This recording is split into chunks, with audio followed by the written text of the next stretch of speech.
केरल में बेकार पड़े F-35B स्टील्थ लड़ाकू विमान से मिट्टी में मिली अमेरिका की साख, रूसी Su-57 के लिए खुलेगा भारत का दरवाजा।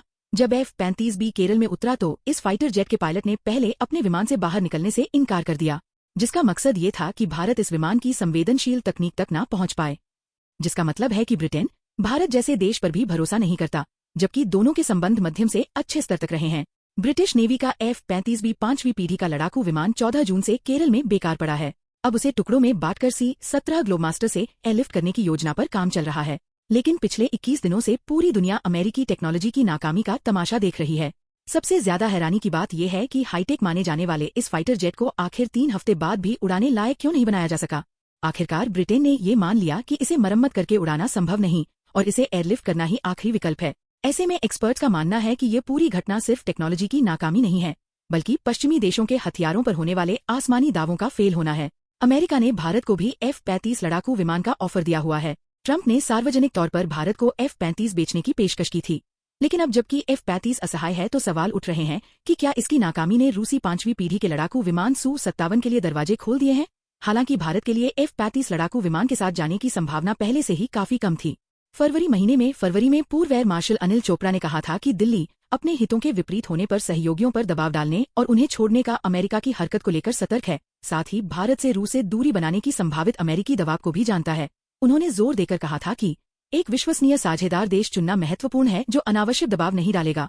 उन्होंने अमेरिकी F-35 की जगह रूसी Su-57 लड़ाकू विमान के साथ जाने की सलाह दी थी।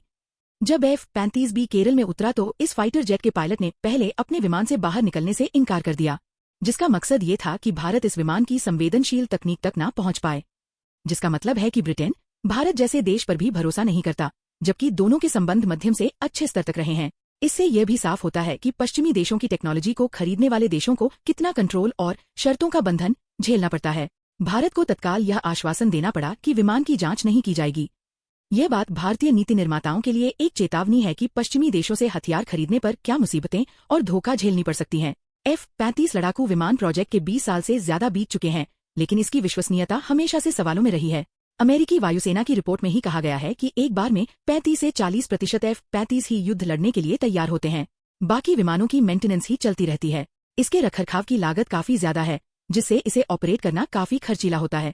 F-35B वेरिएंट तो और भी ज्यादा मुश्किल माना जाता है, क्योंकि ये वर्टिकल टेक ऑफ और शॉर्ट रनवे पर लैंड करता है। इसकी वजह से इसके मेंटेनेंस की जरूरत और भी ज्यादा होती है। इसके अलावा इसकी रेंज भी कम है, जिससे आपात स्थिति में लैंडिंग के विकल्प काफी कम हो जाते हैं। जैसा अभी देखने को मिला है कि ब्रिटेन को भारत में लैंड करने के लिए मजबूर होना पड़ा। भारत में इसकी नाकामी ने यह साफ कर दिया कि महंगी तकनीक जरूरी नहीं कि विश्वसनीय भी हो। यही वजह है कि भारत जैसे देश इसे अपनाने में झिझकते हैं। पूर्व एयर मार्शल अनिल चोपड़ा ने फरवरी में कहा था कि भारत अमेरिका की पॉलिसी प्रेशर की आदत से वाकिफ है और ऐसे में किसी ऐसे देश को पार्टनर चुनना चाहिए जो भरोसेमंद हो। उनका यह बयान सीधे तौर पर F-35 को नकारते हुए रूस के Su-57 की ओर इशारा करता था। Su-57 भारत को 5वीं पीढ़ी का फाइटर उपलब्ध कराने का एकमात्र आसान विकल्प है।